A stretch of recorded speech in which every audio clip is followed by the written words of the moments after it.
नमस्कार, मेरा नाम है सौमित्र बुद्धकर और आप देख रहे हैं हमारा खास कार्यक्रम जिसका नाम है कंज्यूमर इज किंग।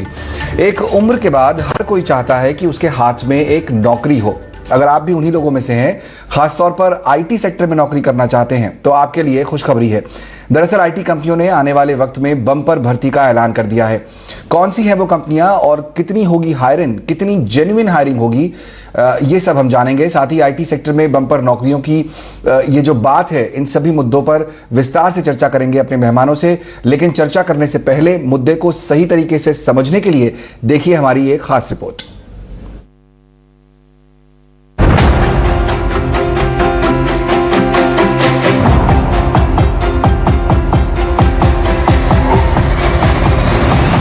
कोविड महामारी आईटी और टेक्निकल स्किल रखने वालों के लिए अवसर के तौर पर उभरी है। टीसीएस, इन्फोसिस और एचसीएल टेक जैसी दिग्गज आईटी कंपनियों ने हाल में इस तिमाही के नतीजे पेश किए। तीनों ही कंपनियों ने जबरदस्त प्रॉफिट दर्ज किया। इन कंपनियों की मैनेजमेंट कमेंट्री में ये बात उभर कर आई है कि उनके सामने सबसे बड़ी चुनौती टैलेंट हायर करने और उससे जोड़कर रखने की है। ये कंपनियां पिछले कुछ सालों से लगातार हायरिंग कर रही हैं। इस साल भी ये ट्रेंड जारी रहने वाला है। पिछले साल आईटी कंपनियों ने जमकर नौकरियां दी। आंकड़ों की बात करें तो FY22 में टीसीएस, इन्फोसिस और एचसीएल टेक ने मिलकर 2 लाख से ज्यादा लोगों को नौकरियां दी और 2023 में भी टीसीएस लगभग 40,000, इन्फोसिस 50,000 और एचसीएल टेक 45,000 लोगों को नौकरियां देने की तैयारी में है। आईटी और उससे जुड़ी सर्विसेज के प्रोफेशनल की डिमांड का आलम यह है कि अट्रिशन रेट यानी नौकरी छोड़ने का ट्रेंड कंपनियों के लिए जी का जंजाल बन चुका है। चौथी तिमाही में टीसीएस में काम करने वाले 17.4% फ्रेशर्स ने नौकरी छोड़ दी।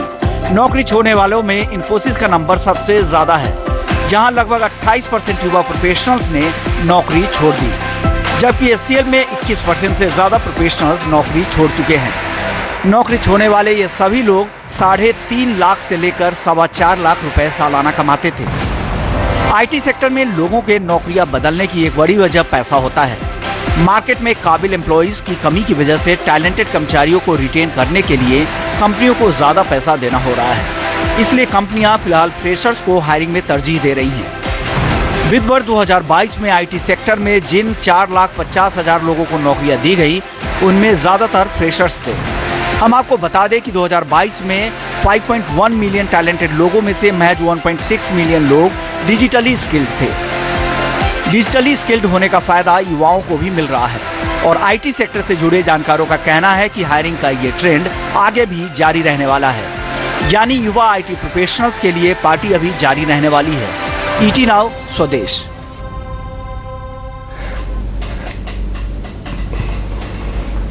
तो पहली नजर में देखें तो सब कुछ शानदार ही नजर आता है। नौकरी की तलाश कर रहे लोग खुश हो सकते हैं, लेकिन सवाल यह है कि जॉब मार्केट में ये डिमांड वाकई है या डेटा जो है वो सही तस्वीर पेश कर रहा है या नहीं। कहीं एट्रिशन रेट आगे चलकर कंपनियों के लिए जी का जंजाल तो नहीं बन जाएगा। कर्मचारियों को रोकने के लिए कंपनियां क्या कर रही हैं और क्या करें, जैसे ये जो तमाम सवाल हैं, इन सब के जवाब देने के लिए मेरे साथ 3 खास मेहमान जुड़ रहे हैं। मास्टेक के ग्रुप CHRO मनिंदर कपूर पुरी साहब, ग्लोबल हंट के MD सुनील गोयल साहब और साथ ही साथ इंडीड के head of sales Shashi Kumar साहब। आप सभी का, शशि कुमार जी, बहुत बहुत स्वागत आप सभी का इस शो में हमारे खास। मनिंदर जी, मैं आपसे शुरुआत करना चाहूँगा। जानी मानी आईटी कंपनी है आपकी और सबसे नब्ज जो है वो आपने पकड़ी हुई है इस समय। ऐसी जो बातें आ रही हैं सामने कि इंडियन रेलवेज के बाद अगर सबसे बड़ा एम्प्लॉयर कोई हमारे देश में बन रहा है तो प्राइवेट सेक्टर में वो आईटी स्पेस की कंपनियां हैं। आईटी स्पेस में कई कंपनियां हैं जहां लाखों की तादाद में लोग काम कर रहे हैं। तो मेरा जो सवाल है, शुरुआत में बिल्कुल बेसिक से करूंगा। डिमांड इतनी ज्यादा है, आखिरकार इतनी लोगों की हायरिंग कैसे हो पा रही है? तो जो आप सुन रहे हैं, first of all thank you कि आपने मुझे इनवाइट किया। जो आप सुन रहे हैं कि डिमांड इतनी है, वो इतनी है, इतने ज्यादा लोग हम हायर कर रहे हैं। अगर हम मेरी ही कंपनी देखेंगे तो हमने ऑलमोस्ट डबल हायरिंग की है जो हमारा नंबर है। और ये जो आपने पहले ईवी में दिखाया कि कितने लोग हमने हायर किए हैं एज एन आईटी कंपनी पूरे देश भर में पिछले 1 साल में, ये उतना ही रहेगा ये ट्रेंड।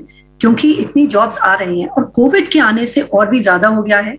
क्या हुआ है कि जो इंडस्ट्रियल रेवोल्यूशन होता है, नॉर्मली आपको 1 साल 2 साल मिलता है कि आप आगे बढ़ें और लोग रेडी करें, राइट।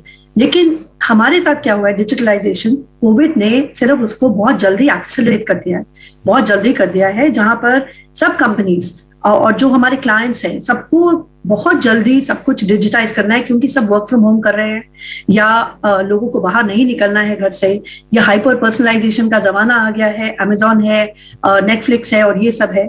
तो अगर हमको वो सब के साथ जुड़े रहना है और जेन वाई और जेन जी को अट्रैक्ट करना है, तो आईटी लोगों की तादाद में आई थिंक हायर करने की बहुत ज्यादा डिमांड बढ़ने वाली है। तो ये जो आंकड़े आपने दिखाए हैं सच हैं, ये ऐसा रहेगा और ये साल में भी ऐसा ही रहेगा, क्योंकि अभी भी लोगों को अब आदत हो गई है सब कुछ ऐप में, मोबाइल में, एक छोटा सा डिवाइस में आगे लाइफ जीने की। तो अब वो पीछे तो हम नहीं जा सकते, आगे ही बढ़ेंगे और ये उतना ही ज्यादा डिजिटाइजेशन बढ़ेगा देश में भी और बाहर भी। तो पीछे जाने की तो बात ही नहीं है, आगे बढ़ने की जरूरत है और काफी डिमांड बढ़ रही है जैसा आप बता रही हैं। सुनील जी, मैं आपसे जानना चाहूंगा, इतनी डिमांड है, लोगों की हायरिंग भी हो रही है, लेकिन क्वेश्चन ये आता है कि क्या जो क्वालिटी है हमारे एजुकेशन सिस्टम की कहिए या जिस तरह के लोगों की जरूरत आईटी स्पेस में पूरी है, क्या हम उसको पूरा कर पा रहे हैं? क्या उस तरह के हमारे पास स्टूडेंट्स कहें, यंग्स जो है जॉब एस्पिरेंट्स हैं, वो अवेलेबल हैं कि जो रिक्वायरमेंट है कंपनीज की वो पूरी हो सके? देखिए, ये तो लॉन्ग डिबेटिंग क्वेश्चंस है कि डिमांड वर्सेस अवेलेबिलिटी का, कि जो डिमांड है मार्केट में उतने अवेलेबल हैं, या दूसरा क्वेश्चन आता है कि जितने लोग हैं क्या उतनी जॉब है। मैं इसको एक सीधे सीधे नजरिए से देखे, आईटी आज से 10-15 साल पहले एक इनेबलिंग इंडस्ट्री होता था जो हर बिजनेस को स्ट्रक्चर्ड करता है, प्रोसेस ड्रिवन करता है, वर्ल्ड से कनेक्ट करता है, रियल टाइम पे ट्रांजेक्शंस करवाता है, चाहे वो पेमेंट है, सामान की डिलीवरी होनी है, कुछ भी होता है। तो आईटी हर बिजनेस का एक इनेबलर हो गया है। आज के डेट में banking, health care, supply chain, e commerce, किसी भी कंपनी में जाइए, शायद अपने कोर बिजनेस के लोग कम हायर करते हैं और आईटी के लोग ज्यादा हायर करते हैं। तो ये एक मानना पड़ेगा, जो आईटी उभर के आया है पूरे वर्ल्ड में, सिर्फ इंडिया में नहीं पूरे वर्ल्ड में, ये अपने आप में बड़ा इंडस्ट्री इसलिए बना है क्योंकि इसने हर इंडस्ट्री को बूस्ट किया है अपने, जो इसका अपना कोर है, जो टेक्नोलॉजी है, इनेबलिंग है, इनेबलमेंट है, डिजिटल ट्रांसफॉर्मेशन है। एक तो सबसे बड़ी चीज ये है। दूसरी चीज ये है कि इंडिया में सबसे ज्यादा टेक्नोलॉजी के लोग अवेलेबल है वर्ल्ड में, कहीं से भी कंपेयर कर लीजिए। तो दुनिया की जितनी कंपनी है वो सब की सब इंडिया की तरफ देख रही है कि शायद कहीं और लोग मिले ना मिले, इंडिया में मिल जाएंगे। आज से 10 साल या 15 साल पहले तो लोग कॉस्ट के फैक्टर में आते थे कि चलो यहाँ लोग सस्ते मिलते हैं। आज की डेट में लोग कंपनी इसीलिए आती है कि यहाँ लोग मिलते हैं, सस्ते तो नहीं मिलते हैं, लोग मिलते हैं। जो दूसरा सवाल आपने बोला, क्या कि लोग डिमांड के स्पेसिफिक तरीके से तैयार है, मैं बोलूंगा अभी भी ये 50-50 है। कंपनीज हायर खुद कर रही हैं, कॉलेज ग्रेजुएट्स को, इंजीनियरिंग ग्रेजुएट्स को शायद अपने हिसाब से तैयार कर रही है। वहां पे कहीं ना कहीं कोलैबोरेशन की जरूरत है। बट आज के डेट में डिमांड इतनी है हमारी मार्केट में, इतनी ज्यादा डिमांड है कि बहुत सारे कॉलेजेस, बहुत सारी कंपनीज को तो फ्रेशर्स भी नहीं मिलते हैं। वो कहते हैं यार फ्रेशर्स भी नहीं मिल रहे हैं, मैं व्हाट टू डू। तो आज के डेट में पूरे वर्ल्ड का अगर मार्केट देखें, जितनी भी फॉर्चून बड़ी कंपनीज है, फॉर्चून 500 कंपनीज को आप उठा लें, तो 70 से 80% कंपनीज का आईटी सेंटर इंडिया में है, चाहे छोटा हो या बड़ा हो। और जो 30% नहीं है, उन्होंने आउटसोर्स कर रखा है टाटा कंसल्टेंसी, इन्फोसिस या विप्रो जैसी कंपनीज को, तो उनका काम भी यहां से ही हो रहा है। तो अल्टीमेटली डिमांड ऐसी इतनी ज्यादा है मार्केट में कि उसके लिए शायद हमारा supply chain of the resource उतना ज्यादा ट्रेंड रिसोर्स नहीं अवेलेबल है। तो जो एक अनस्ट्रक्चर्ड तरीके से ट्रेनिंग हो रही है कि जिस कंपनी की जैसी रिक्वायरमेंट है वो अपने हिसाब से लोग ट्रेन कर रहे हैं, और बच्चे भी शायद ट्रेंड होकर उनको लगता है कि मार्केट में ज्यादा वैल्यू मिलेगी तो वो जॉब छोड़ देते हैं 6 महीने, 1 साल या 1.5 साल के बाद। और वो बहुत नेचुरल है, क्योंकि जब कोई भी फ्रेशर हायर करता है कोई भी कंपनी, तो उसको बहुत कम पैसे देते हैं। वो 3, 4, 5 लाख, 6 लाख, कुछ बड़े इंस्टीट्यूशन को आप छोड़ दीजिए, IIT and national engineering colleges, NRECs को आप छोड़ दीजिए, तो जो दूसरे category B, category C college के जो बच्चे हैं वो हायर होते हैं बहुत कम कॉस्ट पे, बट उनके सीखते ही उनकी जो वैल्यू है वो 3 गुना 4 गुना हो जाती है। उसके बाद कोई भी कंपनी उसको 3 गुना 4 गुना पे करके हायर करना चाहती है। तो इसमें सबसे इंपॉर्टेंट चीज ये है कि आज के डेट में भी डिमांड के हिसाब से सप्लाई नहीं है। सबसे पहली चीज, training institutions and skill development शायद उस गैप को अभी भी पूरा नहीं कर पा रहे, उसमें मुझे लग रहा है बहुत सारा काम करने की जरूरत है। तीसरी चीज, रिटेंशन के पर्सपेक्टिव से यह है कि मार्केट कॉम्पिटिटिवनेस के हिसाब से हर कंपनी आप ट्रेनिंग में एक इंक्रीमेंटल फेस रखिए कि हर 2 महीने, 3 महीने, 6 महीने पे जैसे जैसे वो बच्चा ट्रेन होता जाए, मुझे लग रहा है वो कहीं ना कहीं उसकी कॉस्ट बढ़ती चली जाए, तो शायद वो रिटेंशन हो सकता है कंपनीज के लिए। बट जो तीसरी चीज है वो सबसे इंपॉर्टेंट है कि टेक्नोलॉजी बहुत तेजी से चेंज हो रही है, हर दिन एक नई टेक्नोलॉजी आ जा रही है, न्यू ट्रांसफॉर्मेशन हो रहे हैं, तो हर जो अच्छे लोग हैं इस इंडस्ट्री में वो अपने आप को ट्रांसफॉर्म भी कर रहे हैं। तो जब आप न्यू टेक्नोलॉजी सीखते हैं, न्यू एज की डिमांड को समझते हैं, वो चीज जब आप सीख लेते हैं तो शायद आपकी वैल्यू 3 गुना, 5 गुना, 10 गुना तक हो जाती है। Correct. हम तो मार्केट ये भी देखते हैं कि लोगों को दुगनी सैलरी मिल जाती है, उसके बाद भी वो दूसरा कोई तीसरा ऑफर ले लेते हैं, फिर भी वो डिक्लाइन कर देते हैं। Correct. इसका मतलब कोई ना कोई उसे 2 गुना, 2.5 गुना, 3 गुना भी पे कर रहा है। तो ये एक्चुअली मार्केट की सिचुएशंस है। बट हमारे पास सबसे बड़ा एडवांटेज ये है कि हमारे पास पीपल है, मैन पावर, रिसोर्स अवेलेबल है, उसको राइटली इंटीग्रेट करके मोबिलाइज करने की जरूरत है। बिल्कुल, तो हमारे यहाँ यंग जनरेशन मौजूद है जिसको राइटली, जैसा आप कह रहे हैं, सही तरीके से ट्रेन करने की, सही तरीके से मोबिलाइज करने की जरूरत है। शशि जी को भी शामिल करते हैं चर्चा में। आपसे मैं ये जानना चाहूंगा कि आप इसका ब्रॉडर इकोनॉमी पे इम्पैक्ट क्या देखते हैं, जब चर्चा ये हो रही है कि बहुत सारे लोगों को नौकरियां मिल रही हैं, आईटी एक बड़ा स्पेस निकल रहा है, और जैसा यहां पर अभी सुनील जी भी बता रहे थे कि कम पैसों पर लोग ज्वाइन करते हैं, उसके बाद ट्रेन होते हैं कंपनी में और बहुत जल्दी उनका जो है मार्केट वैल्यू काफी बढ़ जाती है। मैं जानना चाहता हूं ब्रॉडर इकोनॉमी पर कैसा इंपैक्ट देख रहे हैं आप, क्योंकि जो व्यक्ति शुरू करता है 4 लाख 5 लाख की सैलरी से, वो शायद पहले बाइक खरीदता है, एक बार उसकी इंक्रीमेंट होती है तो वो गाड़ी खरीदना चाहता है, वो उसके बाद अगले 5 साल बाद वो इमेजिन करता है कि शायद अब मैं अपने नाम का एक घर ले लूं, एक फॉरेन ट्रिप प्लान कर लूं। ब्रॉडर इकोनॉमी पर किस तरह का इंपैक्ट आप इस डेवलपमेंट का देखते हैं? ये आज की बात नहीं है, बहुत 15-20 साल से ये है कि industry has been one of the biggest creators of middle class in India. अगर आप मिडिल क्लास देख लो, आईटी इंडस्ट्री का बहुत कंट्रीब्यूशन है।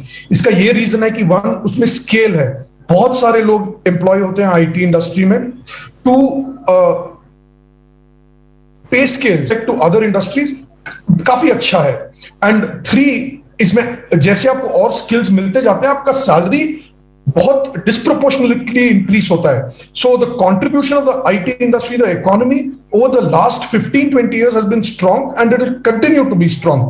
और इसमें बहुत सारे और एडवांटेजेस भी हैं कि आपको वर्ल्ड कल्चर के साथ इंटरेक्ट होने का चांस मिलता है, आपके क्लाइंट्स दूसरे कंट्रीज में रहते हैं, आपको भी अपॉर्चुनिटी मिलता है कि आप बाहर जाके काम करें। सो लर्निंग का अपॉर्चुनिटी है, फिनेंशियल अपॉर्चुनिटी है और ग्रोथ का भी अपॉर्चुनिटी है।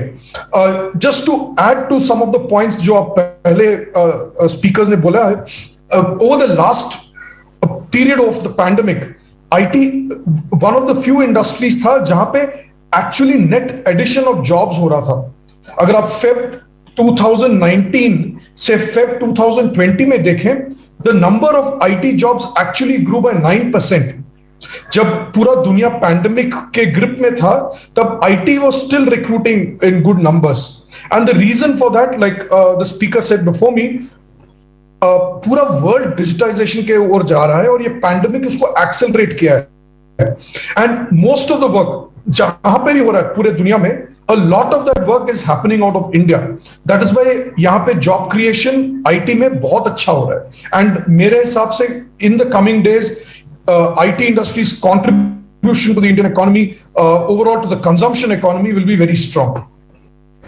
करेक्ट। मनिंदर जी, मैं आपसे जानना चाहूंगा, यहाँ पर एक बड़ा जो क्वेश्चन हमेशा आता है आईटी कंपनी से जब बात की जाती है, और जॉब क्रिएशन में तो जाहिर तौर पर सबसे आगे हैं ही, लेकिन जो एक बड़ा सवाल हम पूछ रहे हैं कि एट्रिशन, ये एक बड़ा चैलेंज रहता है हमेशा आईटी कंपनीज के लिए। अब आप ग्रुप सीएचआरओ हैं इतनी बड़ी कंपनी की, आपके लिए सबसे बड़ा चैलेंज ये होता ही होगा, कैसे इंडस्ट्री, आपकी कंपनी इस चैलेंज को फेस कर रही है और क्या स्टेप्स कंपनीज उठा रही हैं ताकि वो टैलेंट को रिटेन कर सके? क्योंकि आपने एक यंग बंदे को हायर किया, उस पर खर्चा किया उसको ट्रेन करने के लिए, और पता लगा कि वो 1-1.5-2 साल के बाद 2 गुना पैसा लेकर कहीं और चला गया। Well said. आई थिंक आप ठीक कह रहे हैं। पिछले 2 साल में, एटलीस्ट लास्ट ईयर, अट्रिशन बहुत हाई हो गया है। जो पहले, अगर आप 1.5-2 साल पहले देखेंगे तो अट्रिशन नंबर इतने हाई नहीं थे, मगर थे। लेकिन पिछले 1 साल में बिल्कुल it's gone beyond our imagination. अगर आप, आई थिंक एवरी कंपनी अपनी तरफ से जो भी कर सकती है कर रहे हैं। 2-4 चीज़ें हैं, और मेरे एस्टीम कॉलीग्स ने अभी बोला एक तो है हम ग्रेजुएट्स हायर कर रहे हैं, जितने आप लोग हायर करेंगे, टेक्नोलॉजी चेंज हो रही है तो आप ट्रेनिंग में बहुत ज़्यादा इन्वेस्ट कर रहे हैं। हमने कॉन्सेप्ट दिखाया है लर्न एनी टाइम एनीवेयर, कि आप कहीं भी बैठ के कहीं भी पढ़ाई कर सकते हैं और हम आपको सर्टिफिकेशन देंगे, तो वो एक अट्रैक्टिव टूल हो जाता है। Gender I think it's become very big her company में। अब वहाँ पर वो एक टैलेंट पूल है जो बैठा है, रिटर्निंग मदर्स हैं, रिटर्निंग विमेन हैं जिन्होंने ब्रेक लिया हुआ है, अब उनके ऊपर फोकस करें। हम उन पे फोकस करके उनको बाहर वापस ला रहे हैं, क्योंकि और उनके लिए ट्रेनिंग कर रहे हैं। आपने ऑलरेडी एक क्वेश्चन पूछा है मेरे कॉलीग से रिगार्डिंग टैलेंट अवेलेबिलिटी, राइट, वो रेडी है कि नहीं। तो आई थिंक कंपनीज अपनी तरफ से सब टाइप का कोशिश कर रही हैं। एक है ट्रेनिंग में इन्वेस्ट करना, किस टाइप के लोग हायर करना जो आपके साथ ज़्यादा देर टिकेंगे, आप उनके लिए कैसे उनको रिवॉर्ड और रिकग्निशन करते हैं, इमीडिएटली करते हैं या 3 महीने के बाद बोलते हैं आपने अच्छा काम किया। जेन वाई जेन जी का एक बड़ा फोकस है, उनको तभी के तभी ग्रेटिफिकेशन चाहिए, तो वो सब फोकस में रहता है।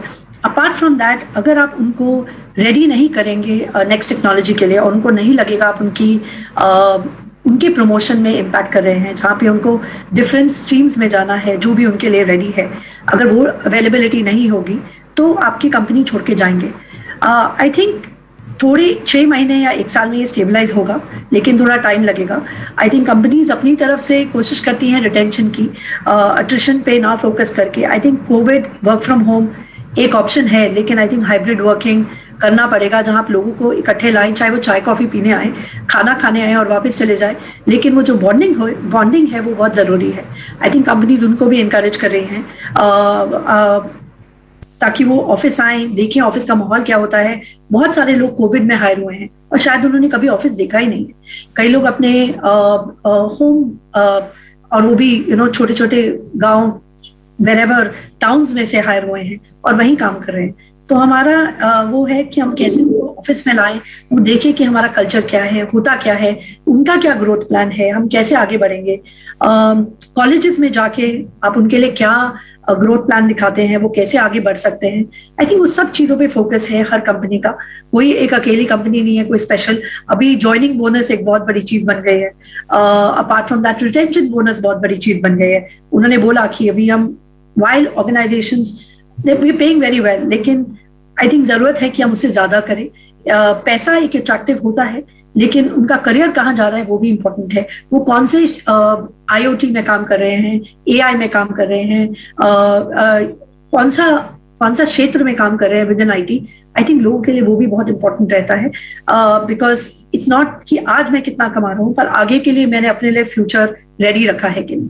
तो आई थिंक ये सब मिला के आई थिंक ऑर्गेनाइजेशंस फोकस कर रही हैं, हम लोग भी वही कर रहे हैं कि कहाँ से हम टैलेंट लाए जो आए और हमारे साथ रुके।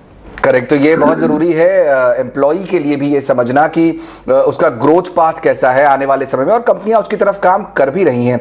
शशि जी, मैं जो हम बात कर रहे हैं उसको एक स्टेप आगे ले जाना चाहता हूं। ये जो ग्रोथ और अपॉर्चुनिटीज हम देख रहे हैं, जैसा मनिंदर जी भी बता रही थी अभी कि कोविड के समय में कई लोग हायर हुए और छोटे शहरों में हायर हुए। अब मैं ये जानना चाह रहा हूं आपसे कि आपका ऑब्जर्वेशन क्या है कि जो अपॉर्चुनिटीज बन रही हैं, क्या ये सिर्फ दिल्ली, बंबई, बैंगलोर, हैदराबाद जैसे बड़े शहरों में ही है, या आपको लगता है कि टियर 2, टियर 3 सिटीज में भी ये अपॉर्चुनिटीज बढ़ रही हैं IT स्पेस में नौकरियों की? नहीं, डेफिनेटली बढ़ रही है। छोटे सिटीज में भी बहुत सारे अपॉर्चुनिटीज आ रहे हैं। आप अगर सिटीज लाइक कोयम्बतूर, कोचिन ले लो तो बहुत सारे IT कंपनीज वहां पे सेटअप कर रहे हैं। बट गवर्नमेंट्स को भी रियलाइज करना है कि अगर आपको ये प्रमोट करना है तो आपको इंफ्रास्ट्रक्चर स्ट्रॉन्ग करना होगा। अब मैं जब इंफ्रास्ट्रक्चर बोलता हूं, I am not just referring to internet या पावर का सिचुएशन। आपके पास अच्छे रोड्स हैं, आपके सिटीज में अच्छे स्कूल्स होंगे बच्चों के लिए, because once people start working in IT industry को काफी डिसेंट पे मिलता है and they have aspirations for the children. आप उस सिटी में आपके अच्छे स्कूल्स हैं, other facilities for entertainment है कि नहीं, so all of that plays a pretty important role. Just going back to that point on attrition as well, अगर आप attrition देखो तो आजकल जो नए आ रहे हैं इंडस्ट्री के अंदर, उनको सिर्फ salary is not the only thing, money is not the only thing, they are looking for many other things. So companies बहुत focus कर रहे हैं in terms of how they can help employees with their mental health, with other things that matter to employees. So those are things that companies are also focusing on rather than just look at pay. Correct. Sunil ji, यहाँ पर एक सवाल ये बनता है कि attrition की चर्चा यहाँ पर चल रही है, चूंकि एक बड़ा फैक्टर ये निकल कर आ रहा है जो हम देख रहे हैं पिछले 2 साल में। मनिंदर जी भी अभी बता रही थी यहाँ पर, वर्क फ्रॉम होम का कल्चर चूंकि काफी चल गया था कोविड के समय में। बहुत सारे लोग ये एक्सपेक्ट कर रहे हैं कि उन्हें अपने कंफर्ट पर अपने लोकेशन में अगर काम मिले तो वो बेटर होगा। एट्रिशन की वो एक बड़ी वजह भी बताई जा रही है, आपका क्या कहना है?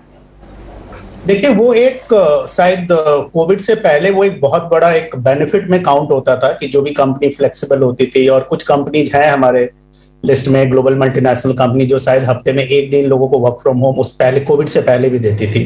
कोविड के टाइम पे ये पूरी तरह नॉर्म हो गया, क्योंकि बहुत सारी कंपनी 100% ऑपरेट करती थी। और अभी भी आपको पता होगा कि इन्फोसिस, टीसीएस, इन लोगों ने तो अभी भी बोल रखा है कि आप घर से ही काम कीजिए, क्योंकि उनका वर्कफोर्स बहुत ज्यादा है। 5 लाख 4 लाख एम्प्लॉइज है उनकी कंपनीज में, और उनके वैसे भी 30, 40, 50, 70% तक लोग कस्टमर साइड पे डिप्लॉयड होते हैं, तो ऑफिस में आके कम ही लोग काम करते हैं।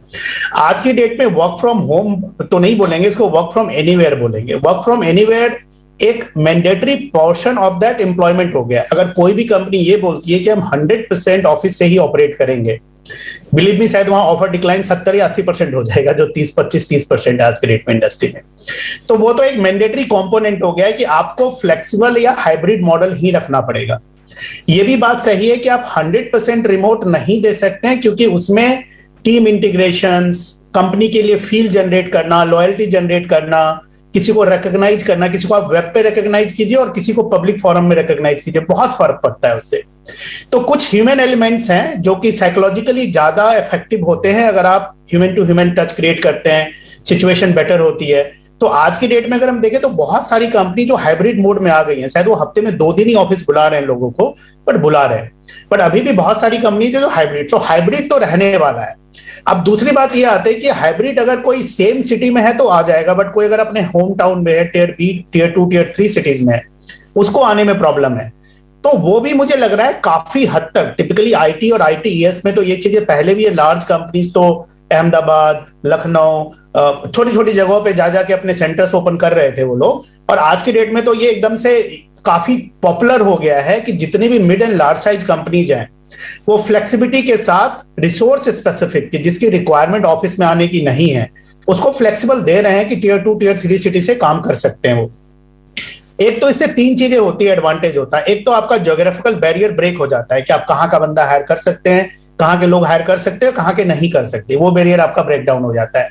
दूसरा, आप अक्रॉस द कंट्री जाके हायर कर रहे हैं, उसमें तो आपको एडवांटेज मिलता है हर चीज का, availability of resource, cost, feasibility, attracting the people. चौथी चीज क्या है कि आज की डेट में ग्लोबल ऑर्गेनाइजेशंस कंपीट कर रही है।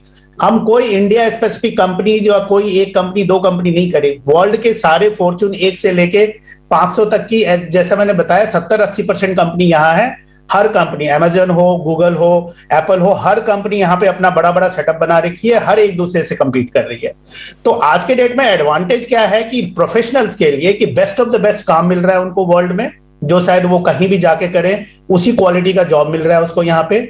ज्योग्राफी की फ्लेक्सिबिलिटी है, और कॉस्ट वाइज भी हम आज के डेट में सस्ते नहीं है। कॉस्ट वाइज भी शायद हमारी सैलरी काफी कॉम्पिटिटिव हो चुकी है वर्ल्ड के हाईएस्ट मार्केट के लेवल पे। इक्वेटेड तो नहीं है, शायद 50-60% का डिफरेंस है, बट वो कॉस्ट ऑफ लिविंग से इक्वेट हो जाता है जी। तो वो भी काफी कॉम्पिटिटिव हो गई है। तो वहां पे मुझे लगता है कि लोगों को लर्निंग की आदत डालनी चाहिए। बहुत सारे ऑनलाइन कोर्सेस हैं, ऑनलाइन सर्टिफिकेशंस हैं, वहां पे जाके न्यू टेक्नोलॉजी को लर्न करें, सर्टिफिकेट्स जनरेट करें, और जो न्यू एज की टेक्नोलॉजी होती है, जो नई इंट्रोड्यूस टेक्नोलॉजी होती है, वहां पे एक्सप्लोर करें।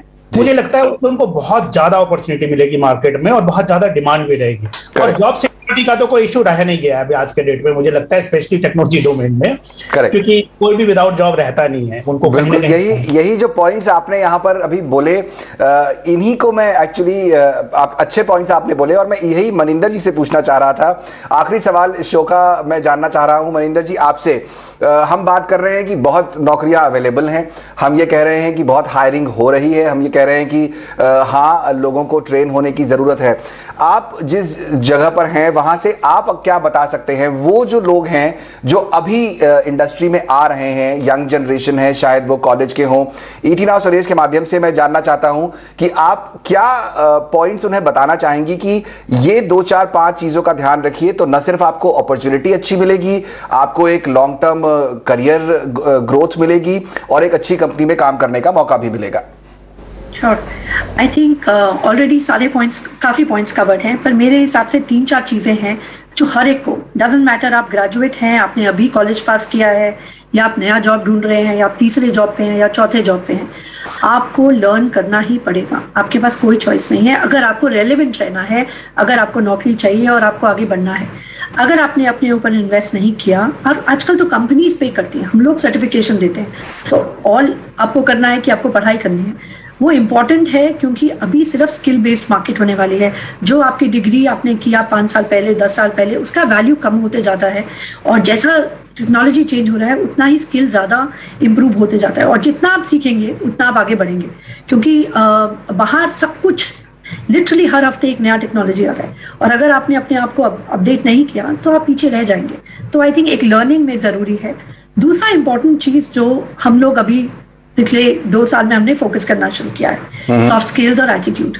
आई think attitude to learn, attitude to work with others, कि आप कैसे सबके साथ टीम वर्क करते हैं, वो बहुत इंपॉर्टेंट है। कोई भी आईटी कंपनी के लिए सक्सेसफुल बनना एक इंडिविजुअल हीरो की जरूरत नहीं है, आपको एक टीम हीरो की जरूरत है। आप कैसे एक टीम बन के काम करते हैं, आप कैसे लोगों के साथ इकट्ठा इंटीग्रेट होकर काम करते हैं, वो बहुत इंपॉर्टेंट हो जाता है। तो सॉफ्ट स्किल्स बहुत इंपॉर्टेंट है। थर्ड, अगर आपको आगे बढ़ना है तो आप लोगों को कैसे मैनेज करते हैं, उसका क्या आपका क्या बिहेवियर है, आप कैसे सीख रहे हैं, अपने ऊपर कितना इन्वेस्टमेंट कर रहे हैं, वो बहुत इंपॉर्टेंट हो जाता है। बिल्कुल।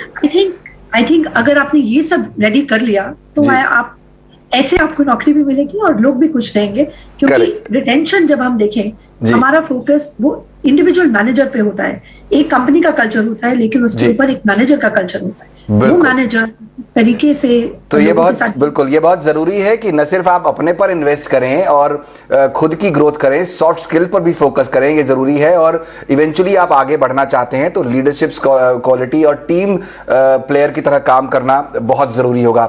बहुत बहुत शुक्रिया आज समय निकालकर हमारे इस खास चर्चा में शामिल होने के लिए। कंज्यूमर इज किंग के आज के इस एडिशन में फिलहाल इतना ही। मुझे दीजिए इजाजत, नमस्कार।